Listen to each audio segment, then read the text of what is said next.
Well, hello, Glue Troopers, and I'm in beautiful Burlington, Vermont, where it is cold and snowy. And I know a lot of you guys are suffering the same thing, so yay, I got to join the club. Anyway, in my hotel room here in Burlington, I decided to work on the Pegaso Stinson and the Faller helicopter. And I'll start off with the Faller. I elected not to go ahead and build it, not only because of difficulty transporting it back, but I realized that it has opening doors. And even though it's not a high detail kit, there's a good opportunity here perhaps to do up the interior a little bit, at least pre-paint it. And I didn't bring any paints with me. So I spent the day fitting the parts, which in itself was a bit of a project. There were a lot of bits of flash and things that had to be removed and some trimming and fitting, but everything seems to be fitting now. And when I get home, it should be a fairly straightforward build, but I'd like to do something nice with it. I think I'm going to have it, since the rotors seem to come with a pre-sag in them, I'm just going to have it sitting with the rotor stationary and all the doors open like it's between flights. Might even see about putting a little interior detail in it. But either way. So the next thing was get work on the Stinson. And I tell you what, I recorded something I was working. They say this is a Stinson 105, but it's actually a Stinson 108. And, well, I tell you what, let me just include this segment that I recorded as I went, and then I'll talk more to you when I'm back on the other side. Well, hey guys, I'm going to narrate this as I go a little bit different. So this is the Pegaso Stinson 105, although it's actually a Stinson 108. And the way you can tell is the 105 was a two-seater, was a wartime design, and actually a little pre-war. And the 108 was the post-war upgrade of the airplane. Now, the ways you can tell this is a 108 are there's a cargo behind the cockpit. There is also the rudder trim, which was, I think, introduced on the 108-2, and I think the baggage door was introduced on the 108-1. These were four-seat. And they had different engines. The 108-1, 108-2 pretty much look about the same.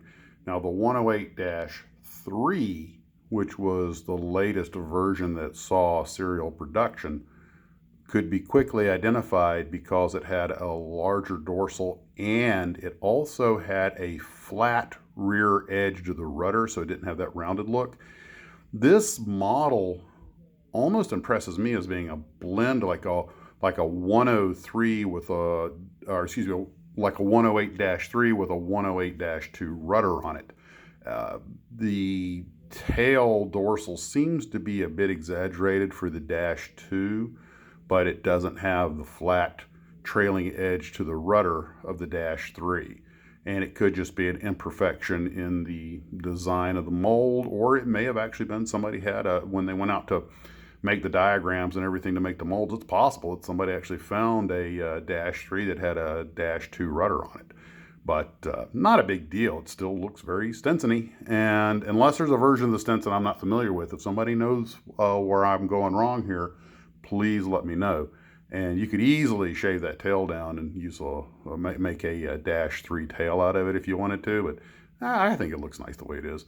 Now, I don't know how I'm going to transport this home. When I picked this kit, I figured it would be a good road build because it's a relatively simple build. But given its size and everything, I got to find a way to try and transport it while these delicate appendages won't get knocked off. I've got the landing gear just tacked on here so I can pull it off. I'll probably pull the gear. I'm going to see if I can just tack the rest of it into place and get a few pictures of it to show you when I'm done. Now, the box shows that it has a clear windows. This is a little false advertising here because, as you can tell, it does not have any clear parts. They're just stamped on. So clearly the expert model builder who did the build up for the photograph for Pegaso made some modifications, which I personally think that's somewhat deceptive. But regardless, there are some people who have taken this kit and carved out the windows and even made detailed interiors for them. You guys may remember I had this kit before, but it was one of the original Olin kits.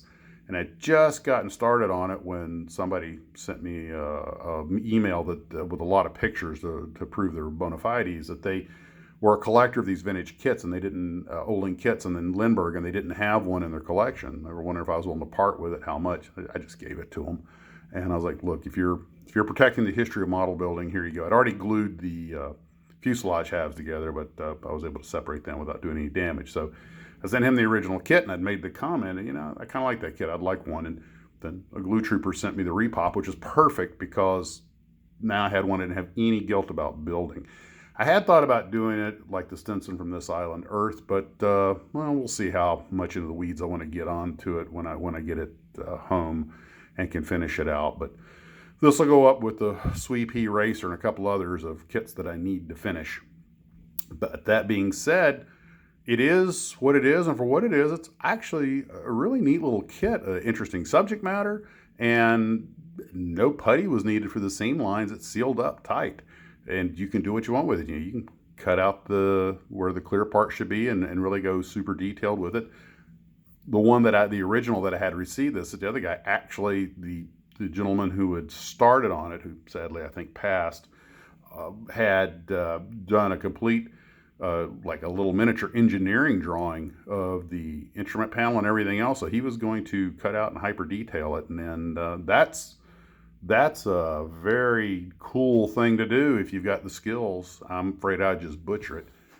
I forgot to mention that the Stinson came with this neat little paper hanger and control tower diorama as part of the kit, and that was a nice little touch. So I'm going to try and do a real good job on that, maybe even make another paper TARDIS to go with it. And that's all I have for this little quasi-road build. I realize the Stinson is a long way from being finished, and the helicopter I basically just did prep work on, although there was quite a bit to be done. It'll make things go a lot quicker once I get it home. But I want to do a real nice job on that, and I realized that this hotel room isn't the place for that. Well, we're out at dark 30 in the morning, and I just hope all of the snow is gone by then. Guys, take care of yourselves, and as always, model on.